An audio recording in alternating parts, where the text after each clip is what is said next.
Hello guys, last time मैं living world के मतलब ग्रोथ समझा दिया था, रिप्रोडक्शन आधा हुआ था, तो मैं इसको पूरा समझा देती हूँ कि इसमें बहुत सारे ऐसे ऑर्गेनिजम्स होते हैं, जैसे लिखा है many organisms grow but still no reproduce. बहुत सारे ऐसे ऑर्गेनिजम्स होते हैं जिनमें ग्रोथ तो होती है लेकिन उनमें रिप्रोडक्शन नहीं होता, यानी कि वो अपने नंबर्स को इंक्रीज़ नहीं कर पाते। जैसे मूल्स होते स्टेराइल बी यानी कि एक इस टाइप की मधुमक्खी होती है जो, जैसे कि मधुमक्खी में होती है एक ड्रोन, जिसका नाम ड्रोन होता है, जो कभी रिप्रोड्यूस नहीं कर सकते।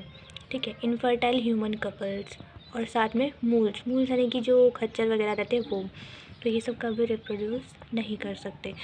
तो क्या हम रिप्रोडक्शन को एक लिविंग फैक्टर बोल सकते हैं, है ना? मतलब क्योंकि इन तीनों में भी रिप्रोडक्शन नहीं हो रहा है, तो क्या ये तीनों लिविंग नहीं है क्या? मूल्स तो लिविंग है, मधुमक्खी भी लिविंग होती है, और साथ में ह्यूमंस भी लिविंग होते हैं, है ना? तो इसका मतलब हम रिप्रोडक्शन को एक कैरेक्टरिस्टिक फ़ीचर नहीं बोल सकते लिविंग्स के लिए। ठीक है, लिविंग्स के लिए ये कैरेक्टरिस्टिक फ़ीचर नहीं है। कैरेक्टरिस्टिक फ़ीचर जो मतलब लिविंग्स की सभी लिविंग्स के ऊपर अप्लाई हो सके, है ना? ग्रोथ को भी सभी लिविंग्स पर अप्लाई नहीं कर सकते क्योंकि नॉन लिविंग में भी जो है ग्रोथ होती है, और साथ में रिप्रोडक्शन को भी हम एक कैरेक्टरिस्टिक फ़ीचर नहीं बता सकते। थर्ड फीचर आता है मेटाबॉलिज्म। जैसे कि अभी हमने बोला था यहाँ पर, अगर देखें आप, तो ग्रोथ का डिस्कस हुआ था, रिप्रोडक्शन का हुआ था, हम मेटाबॉलिज्म की डिस्कस कर लेते हैं। तो मेटाबॉलिज्म में दे रखा है अनदर कैरेक्टरिस्टिक ऑफ लाइफ। ये लाइफ का एक कैरेक्टरिस्टिक है ना? यानी कि जहाँ पर भी मेटाबॉलिज्म होगा वो लिविंग होगा। ठीक है, जहाँ पर भी जिस भी ऑर्गेनिज्म में मेटाबॉलिज्म होगा वो लिविंग होगा। जैसे कि जो लिविंग ऑर्गेनिजम्स होते हैं, अब ये तो सबसे पहले पता होना चाहिए कि मेटाबॉलिज्म क्या होता है। मेटाबॉलिज्म होता है बहुत सारी केमिकल रिएक्शंस का होना। ठीक है, तो जो भी लिविंग ऑर्गेनिजम्स होते हैं वो बहुत सारी केमिकल रिएक्शंस के रिजल्ट से बनते हैं। हमारे बॉडी में बहुत सारी केमिकल रिएक्शंस बचपन से, बर्थ से ही हमारे अंदर होती है, तब जाके मेटाबॉलिज्म होता है। अब केमिकल रिएक्शंस क्या होता है? केमिकल रिएक्शन हमारे बॉडी में कॉन्स्टेंटली चलती आ रही है। मतलब जब से हम बने हैं, जब से ह्यूमंस बने हैं, जब से लिविंग्स बने हैं, तब से उनमें कॉन्स्टेंटली लगातार केमिकल रिएक्शंस चलती आ रही है, और अभी भी चल रही है। ठीक है, अभी भी अगर मैं बोल रही हूँ तो मेरे अंदर बहुत सारी केमिकल रिएक्शंस चल रही है। उसके बाद आता है मेड ऑफ, जो केमिकल रिएक्शंस होते हैं चेंज इनटू बायोमोलिक्यूल्स। बायोमोलिक्यूल्स जैसे कि बायोमोलिक्यूल्स का मतलब होता है कार्बोहाइड्रेट्स, प्रोटीन्स, फैट्स, है ना, न्यूक्लियोटाइड्स वगैरह। तो ये जो होते हैं बायोमोलिक्यूल्स, इनके अंदर चेंज होता रहता है, यानी कि एक सब्सटेंस दूसरे सब्सटेंस के अंदर कन्वर्ट होता रहता है केमिकल रिएक्शन से।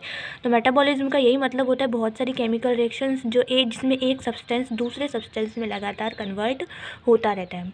तो यही केमिकल रिएक्शंस जो होती है वो मेटाबॉलिज्म रिएक्शंस कहलाती हैं। ठीक है, उसके बाद थाउजेंड्स ऑफ मेटाबॉलिक रिएक्शंस, यानी कि हज़ारों केमिकल रिएक्शंस हमारी बॉडी में जब इकट्ठे होती है साइमल्टेनियसली, मतलब इकट्ठे बहुत सारी केमिकल रिएक्शंस हमारी बॉडी में होती है, तो वो लिविंग में होती है। और ये जो केमिकल रिएक्शंस हो रही है ये यूनिसेलुलर मल्टी सेलुलर दोनों ऑर्गेनिजम्स में होती है। यूनिसेलुलर मतलब एक सेल वाले ऑर्गेनिज्म जिनकी पूरी बॉडी एक ही सेल में होती है, मल्टी सेलुलर यानी कि जिनकी पूरी बॉडी में बहुत सारे अलग अलग टाइप के सेल्स होते हैं। तो जो ह्यूमंस होते हैं वो मल्टी सेलुलर होते हैं। मेटाबॉलिज्म जो होता है वो प्लांट्स में पाया जाता है, एनिमल्स में पाया जाता है, फंगस में, माइक्रोब्स में। इसका मतलब जो प्लांट्स है वो भी लिविंग है ना, एनिमल्स भी लिविंग है, फंगस, जितने भी माइक्रो ऑर्गेनिज्म होते हैं ना वो इसमें आ जाते हैं, माइक्रोब्स। जैसे कि माइक्रोब्स यानी कि फंगस, बैक्टीरिया, वायरस तो पूरा लिविंग होता नहीं है, लेकिन फिर भी मैं एग्जांपल दे रही हूँ कि जो भी जिसमें भी केमिकल रिएक्शंस पाई जाती है हम उनको लिविंग कंसिडर करते हैं। तो फंगस भी लिविंग है, माइक्रोब्स भी लिविंग है। सम ऑफ टोटल केमिकल रिएक्शंस, सभी केमिकल रिएक्शंस का टोटल ही मेटाबॉलिज्म कहलाता है। नॉन लिविंग ऑब्जेक्ट्स के अंदर कोई भी मेटाबॉलिज्म नहीं होता। इसका मतलब जो मेटाबॉलिज्म है वो कैरेक्टरिस्टिक फीचर है लाइफ का। Isolated metabolic reactions outside the cell. लेकिन हाँ, ये जरूर है कि नॉन लिविंग ऑब्जेक्ट्स के अंदर मेटाबॉलिज्म तो नहीं होता, लेकिन नॉन लिविंग ऑब्जेक्ट्स के अंदर कभी भी मेटाबॉलिज्म नहीं होता है। लेकिन हम जो जैसे लेबोरेटरी वगैरह रहती है केमिकल रिएक्शंस, वहाँ पर हम टेस्ट ट्यूब्स वगैरह में भी तो केमिकल रिएक्शंस करवाते हैं। तो क्या वो टेस्ट ट्यूब्स जिंदा है? नहीं, ऐसा कुछ भी नहीं है। ऐसा नहीं है कि, क्योंकि जो आइसोलेटेड मेटाबॉलिक रिएक्शंस होती हैं जब हम आउटसाइड ऑफ द सेल होती है, सेल के बाहर, है ना, सेल के बाहर जब कोई भी केमिकल रिएक्शंस हम करवाते हैं तो वो नॉन लिविंग होती है बट श्योरली लिविंग रिएक्शंस। यानी कि जब आप कोई भी केमिकल रिएक्शन आपकी बॉडी में हो रही है, आपकी बॉडी में केमिकल रिएक्शन कौन करवा रहा है? आपकी बॉडी में वो केमिकल रिएक्शन आपका सेल करवा रहा है। तो जिसके पास सेल होगा उसके पास मेटाबॉलिज्म होगा, वही लिविंग होगा। ठीक है, लेकिन जो केमिकल रिएक्शन आपकी सेल में हो रही है, अगर उसी केमिकल रिएक्शन को हम लेबोरेटरी में करवाएं, टेस्ट ट्यूब वगैरह में, तो क्या आप उसको क्या बोलोगे? वो जो केमिकल रिएक्शन टेस्ट ट्यूब में हो रही होगी, वो केमिकल रिएक्शन लिविंग होगी, वो टेस्ट ट्यूब लिविंग नहीं होगी। ठीक है, इसका ये कहने का मतलब है। ओके, सो आगे इसका देखो, जो मैं पूरा चैप्टर समझा रही हूँ ना, ये 11th के एनसीईआरटी से ही है पूरा, मैंने नोट्स भी एनसीईआरटी से ही बनाया है, तो आप नोट डाउन भी कर सकते हैं। ठीक है, तो जो सेल्यूलर ऑर्गेनाइजेशन होता है वो definitely feature of living organism है, यानी कि जिसके पास भी सेल होगा। अब हम किसको बोलेंगे कि कौन सा ऑर्गेनिज्म लिविंग है और कौन नॉन लिविंग है? हम अब बोलेंगे कि जिसके पास भी सेल होगा वो लिविंग होगा, और जिसके पास भी मेटाबॉलिज्म होगा वो लिविंग होगा। अगर सेल होगा तो सेल के अंदर तो मेटाबॉलिज्म होता है ना, सेल बिना मेटाबॉलिज्म के थोड़ी होगा। ठीक है, तो जिसके पास भी सेल होगा वो लिविंग होगा, और सेल होगा तो सेल में मेटाबॉलिज्म भी होगा। ठीक है, technical complicated feature of living organisms. अब ये जो थर्ड वाला मैंने फीचर, देखो 3 फीचर्स डिस्कस करे। सबसे पहला ग्रोथ डिस्कस किया, दूसरा रिप्रोडक्शन डिस्कस किया, थर्ड मेटाबॉलिज्म डिस्कस किया। एक फोर्थ वाला पॉइंट था, वो था हमारा एबिलिटी टू सेंस इन्वायरमेंट। अगर आपने फर्स्ट वाला वीडियो देखा होगा तो पता होगा। तो उसमें क्या होता है कि टेक्निकल कॉम्प्लिकेटेड फीचर हमारा ये भी होता है कि हम हमारे आसपास के इन्वायरमेंट को सेंस कर सकते हैं, महसूस कर सकते हैं, जैसे हवा को महसूस करना है ना वगैरह। तो जितने भी हमारे सेंसेस होते हैं, देखना, सुनना, है ना, स्किन, तो ये सब हमारे सेंसेस में आते हैं। तो हम अपने सेंस इन्वायरमेंट को सेंस कर सकते हैं। प्लांट भी सेंस कर सकते हैं। कैसे? प्लांट भी कैसे सेंस करते हैं? प्लांट लाइट को सेंस कर सकते हैं, प्लांट वाटर को सेंस कर सकते हैं, तभी वो फोटोसिंथेसिस करते हैं। प्लांट टेम्परेचर को भी सेंस कर सकते हैं, ज़्यादा टेम्परेचर दो तो मुरझा जाते हैं। प्लांट पॉल्यूशंस को भी देख सकते हैं, क्योंकि पॉल्यूशन होता है तब भी कुछ पौधे वगैरह उगते नहीं हैं। जो प्रोकैरियोटिक होते हैं और यूकैरियोटिक होते हैं, वो भी एक तरीके से रिस्पॉन्स देते हैं इन्वायरमेंट का।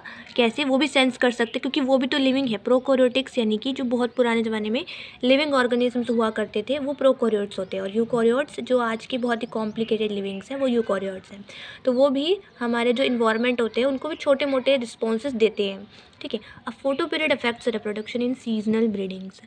जैसे कि लाइट का कैसे रिस्पॉन्स देते हैं कि अगर लाइट आती है, कई ऐसे पौधे होते हैं जो लाइट आने पर ही फूल देते हैं, और जब लाइट नहीं आती तो फूल नहीं देते हैं, तो उसको फोटो पीरियड बोलते हैं। ठीक है, पर्टिकुलर लाइट का पौधे के फ्लावरिंग पर इफ़ेक्ट होना, यानी कि तो उसको फोटो पीरियड बोलते हैं। तो फोटो पीरियड प्लांट्स तो देते ही हैं, साथ में एनिमल्स भी देते हैं। एनिमल्स में भी जो है सीजनल ब्रीडिंग होती है, यानी कि पर्टिकुलर सीज़न आने पर ही उसमें रिप्रोडक्शन होता है, प्लांट्स में भी और एनिमल्स में भी। इसका मतलब वो अपने सीज़न को सेंस कर रहे हैं। सीज़न उनको मौसम महसूस हो रहा है, तब जाके उनको पता चल रहा है कि कौन से मौसम में उनको रिप्रोडक्शन करना है और कौन से में नहीं। ठीक है, तो वो भी उनको पता चल जाता है, यानी कि प्लांट्स और एनिमल्स भी अपने आसपास के एनवायरनमेंट को सेंस कर सकते हैं। तो ऑर्गेनिजम्स जो होते हैं अपने आसपास के एनवायरनमेंट से अवेयर होते हैं, यानी कि उनको अपने आसपास के एनवायरनमेंट के बारे में पता होता है, और वो उन एनवायरनमेंट के अकॉर्डिंग अपने बॉडी की केमिकल रिएक्शंस करते हैं, है ना। तो वो किस तरीके से रिस्पॉन्स देते हैं प्लांट्स एनिमल्स अपने एनवायरनमेंट का? प्लांट्स एनिमल्स अपने एनवायरनमेंट का जो रिस्पॉन्स देते हैं वो अपने बॉडी की केमिकल रिएक्शंस के फॉर्मेट में देते हैं। ठीक है, अब जो ह्यूमन बींग्स होते हैं वो एक ऐसा ऑर्गेनिजम्स है जो खुद से अवेयर है, सेल्फ कॉन्शियस है, यानी कि उसको खुद के बारे में पता है। कैसे पता है? सेल्फ कॉन्शियस है, यानी कि हम खुद के बारे में काफ़ी अच्छे से जानते हैं, है ना। बाकी जो दूसरे जीव जंतु है, दूसरे जो एनिमल्स है, जानवर वगैरह, क्या वो खुद के बारे में जानते हैं? उनको पता भी नहीं होता है कि वो क्या कर रहे हैं, क्या खा रहे हैं, कैसी एक्टिविटी कर रहे हैं, कैसा रिस्पॉन्स दे रहे हैं और कैसा एक्सप्रेशन दे रहे हैं। जबकि इंसानों को अपने बारे में बहुत कुछ पता होता है कि वो क्या खा रहे हैं, क्या कर रहे हैं, कैसा बिहेव कर रहे हैं, और वो खुद को कंट्रोल भी कर सकते हैं उस चीज़ के लिए। उनका जो इमोशंस वगैरह, गुस्सा या खाना खाना वगैरह, जो भी जितनी भी चीज़ें होती है ना, वो इंसान सेल्फ कॉन्शियस होता है, अपने बारे में पता होता है। जैसे मैं अभी वीडियो बना रही हूँ तो मुझे पता है ना कि मैं वीडियो बना रही हूँ, खुद से कॉन्शियस हूँ। ठीक है, उसके बाद कॉन्शियसनेस जो होता है वो भी एक लिविंग ऑर्गेनिज्म का डिफाइनिंग फीचर होता है। और ह्यूमन के लिए it's difficult to define living state, और ह्यूमन्स के लिए थोड़ा सा ये डिफ़िकल्ट होता है कॉन्शियसनेस के कंसिडर करके हम लिविंग स्टेट को बता सकें। कैसे? अभी बताती हूँ। जैसे ह्यूमन्स कोमा में होते हैं ना, जो भी ह्यूमन्स कोमा में होते हैं उनके पास सेल्फ कॉन्शियस नहीं होती है। कोमा होता है वहाँ पर उनको पता ही नहीं होता कि वो ऑर्गेनिज्म क्या कर रहे हैं। उन जो भी इंसान कोमा में जाते हैं तो वो उनके बारे में उनको नहीं पता होता, वो सेल्फ कॉन्शियस नहीं होते वो उस समय, तो उनको वो फील ही नहीं कर सकते कि वो अपना कैसा बिहेवियर शो कर रहे हैं। तो क्या उस समय जो कोमा में होते हैं जो भी, तो क्या उस समय वो लिविंग होते हैं? क्या आपके पास ये आएगा कि वो लिविंग होते हैं? अगर हम सेल्फ कॉन्शियसनेस को बताएं तो सेल्फ कॉन्शियसनेस तो ह्यूमंस में होती है, लेकिन जो लोग कोमा में जाते हैं उनमें थोड़ी होती है। सेल्फ कॉन्शियसनेस, है ना। और कोमा में जाने के बाद कई लोग जिंदा भी होते हैं और कई लोग मर भी जाते हैं, कई लोग जिंदा भी होते हैं, कई लोग मर भी जाते हैं। तो क्या एक सेल्फ कॉन्शियसनेस को आप बता सकते हो कि एक डिफाइनिंग फीचर है? बिल्कुल भी नहीं है, क्योंकि ऑल टाइम सेल्फ कॉन्शियसनेस इंसानों में नहीं होती है। In such who never come to normal life, living और नॉन लिविंग्स। तो इस बेसिस पर हम ये नहीं बता सकते कि जो सेल्फ कॉन्शियसनेस है वो लिविंग है या नॉन लिविंग है, क्योंकि कोमा में जाने के बाद हर कोई सेल्फ कॉन्शियस नहीं होता है और हर कोई सेल्फ कॉन्शियस नहीं होता है और वो लिविंग होगा, यानी कि कोमा में जाने के बाद क्या वो लिविंग होगा नॉन लिविंग होगा ये भी हमको पता नहीं होता है। तो ऑल लिविंग ऑर्गेनिजम्स जो होते हैं वो अपने आसपास के इंटरेक्शन से शो करते हैं, यानी कि हम इन्वायरमेंट से भी इंटरेक्ट करते हैं, हम दूसरे ह्यूमन से भी इंटरेक्ट करते हैं। इंटरेक्शन का मतलब होता है दूसरों से मिलना जुलना, यानी कि उनको समझना, सेंस करना। तो ये properties of tissue are not present in constituent cells. हाँ, तो जैसे कि अब आपको ये बात बताऊँ कि जिस तरीके से एक छोटे सेल में जो प्रॉपर्टी होती है वो टिश्यू में नहीं होती है। अब आप बोलोगे सेल क्या है? सेल एक बहुत छोटी यूनिट है, जब बहुत सारे सेल मिलते हैं तो टिश्यू बन जाता है, ठीक है। लेकिन जो प्रॉपर्टी सेल के अंदर होती है वो टिश्यू शो नहीं कर पाता है ना, क्योंकि टिश्यू की प्रॉपर्टी अपनी अलग हो जाती है। जैसे अगर आप बोलो कि एक छोटा सा जो पार्टिकल होता है वो कितना छोटा रहता है कि हम उसको नोटिस भी नहीं करते, लेकिन जब वो छोटा छोटा पार्टिकल मिलके बहुत बड़ी कोई पेपर बना लेता है तो हम उस पेपर की प्रॉपर्टी अलग होती है ना, कि हम उस पेपर पे लिख पाते हैं।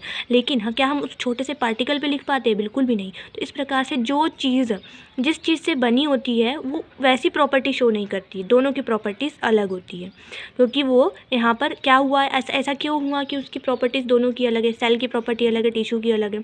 क्योंकि यहाँ पर इंटरेक्शन हुआ, बहुत सारे सेल्स का एक दूसरे से इंटरेक्शन हुआ, जिस वजह से उसकी प्रॉपर्टी चेंज हो गई, ठीक है।